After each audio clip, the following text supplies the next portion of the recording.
Tonight, Bill, I got a new.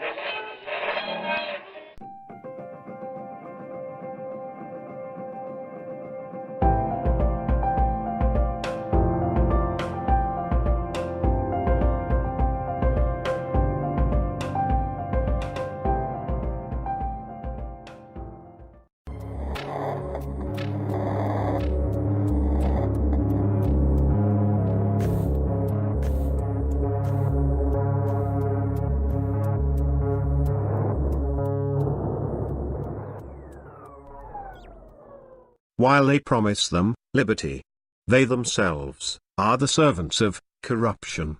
For of whom a man, overcome of the same, is he brought into bondage. Welcome to the channel. I am your host, Vincent Vendetta. Here to deliver you truth, with a mask on.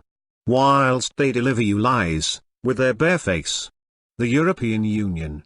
I bet by now, many of you are sick of hearing about it. And I wouldn't blame you, if you switched this off due to being exhausted on this particular subject. But maybe by now, if you've watched this channel before, you might indulge me as I might have some very interesting things to say about this disastrous failed project. The European Union was first a dream, expressed by the likes of Charlemagne and Napoleon, who both died before they could see their brainchild grow into the irresponsible, unethical, unlawful and unreasonable monster it is today.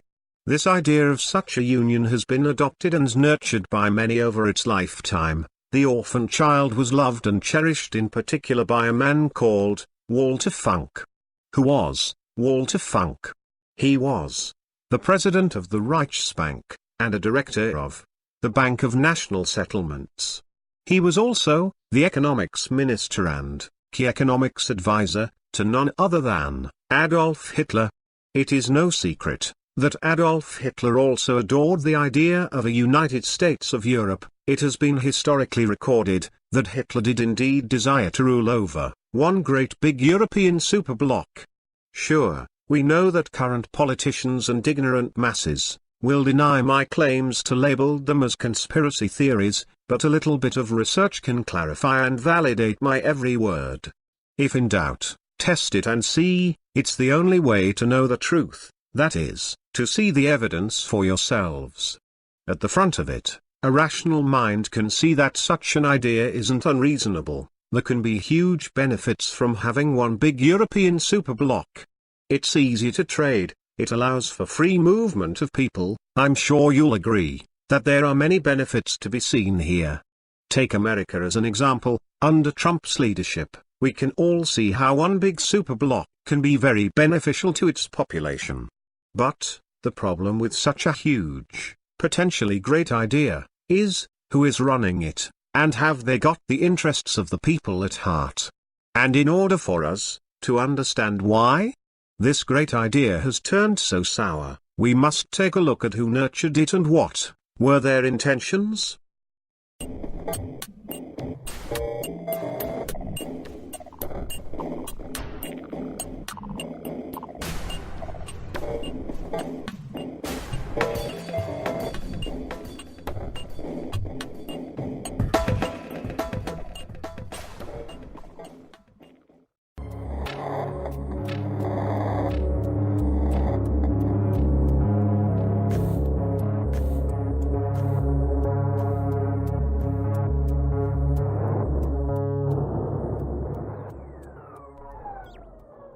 After the Second World War had ended, American and British organizations went through Germany with a fine-tooth comb, in search of top military, scientific and technology research experts of the Third Reich. Trailing closely behind, Allied combat forces were such groups as the Combined Intelligence Objectives Subcommittee, who began confiscating documents, materials and also interrogating scientists as the Nazi research facilities were seized. One very fortunate discovery for the Allies was the Ozenberg list, which was recovered in a toilet at the Bonn University. The list was a catalogue of scientists and engineers that had been put to work for the Third Reich. In a covert affair, originally called Operation Overcast, which was later renamed Operation Paperclip. Roughly 1,600 of these Nazi scientists, along with their families, were relocated to the United States to work in top jobs in highly classified departments during the Cold War. One of these scientists was a man called Wernher von Braun, who was one of the founding fathers of NASA. And, whilst we are here, were you aware that it has become very unlikely that the official story of Hitler's death has any truth to it? Sure, we've all been taught that Hitler died by cyanide in a bunker under the Chancellery building in Berlin on April 30, 1945. We were also shown images of his burnt body outside the bunker, apparently dragged out and set alight by the Russians, but it turns out that from the analysis of the skull, taken from that charred body, belonged to a woman. In fact, there is no evidence that is now valid to back up what all of us have been taught as history. It is true that there is more evidence that suggests that Hitler escaped the war and traveled to South America. And if not, then why on earth was there a picture of him, taken in 1955, that's 10 years after his death was officially documented, as we saw in the CIA, John F. Kennedy declassification files? And also, why did the CIA have a huge budget to search for Hitler in South America, which has now been admitted and disclosed to the public? You might be asking yourself, what the hell is going on? There is a connection here, because, after the war, the CIA became the driving force behind the European Union project. And it was funded, covertly, by Truman, Eisenhower, Kennedy, Johnson and the Nixon administrations. So we can see how the American deep state alongside the British, as the two are one, working together to create a superbloc union in Europe.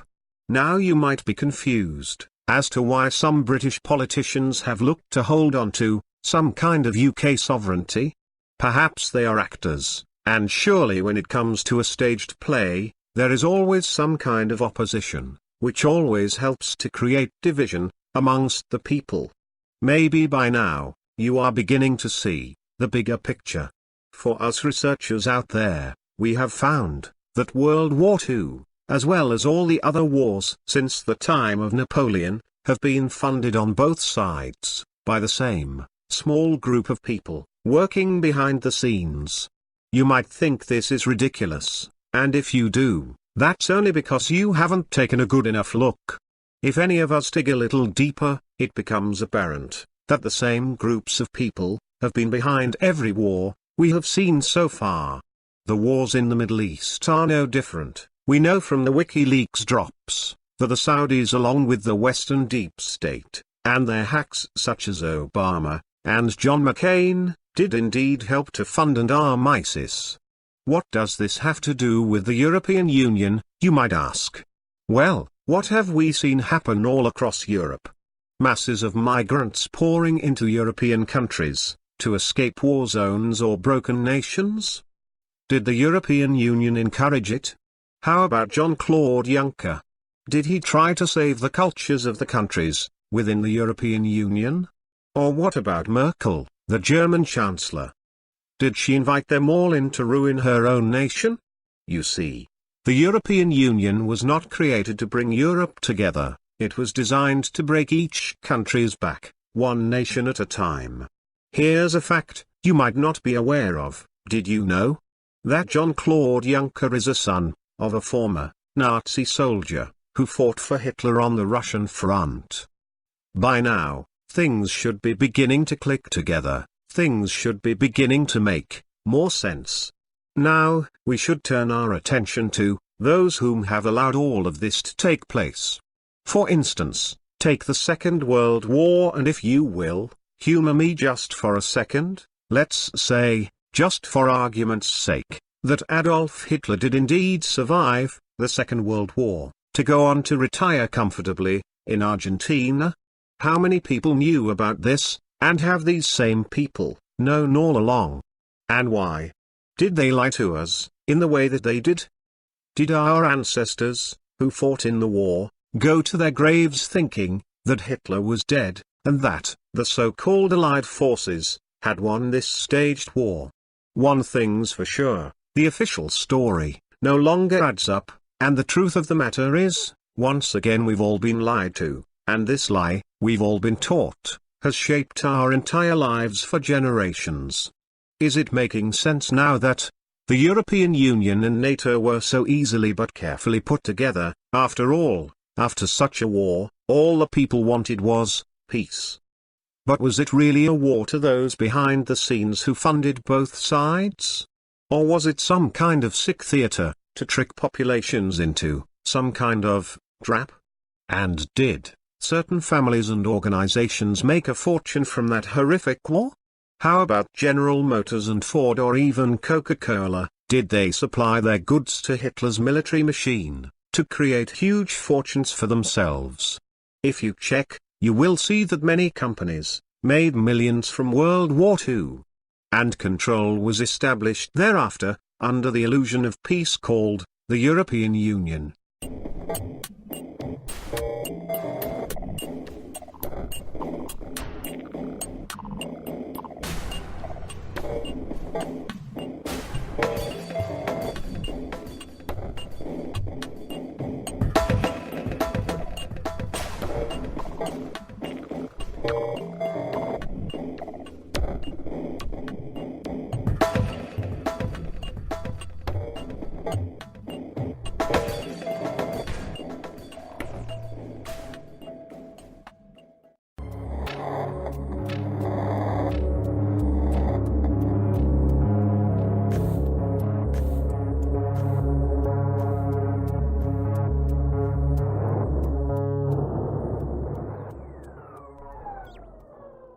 The European Union in Brussels is filled with unelected bureaucrats that are extremely well paid.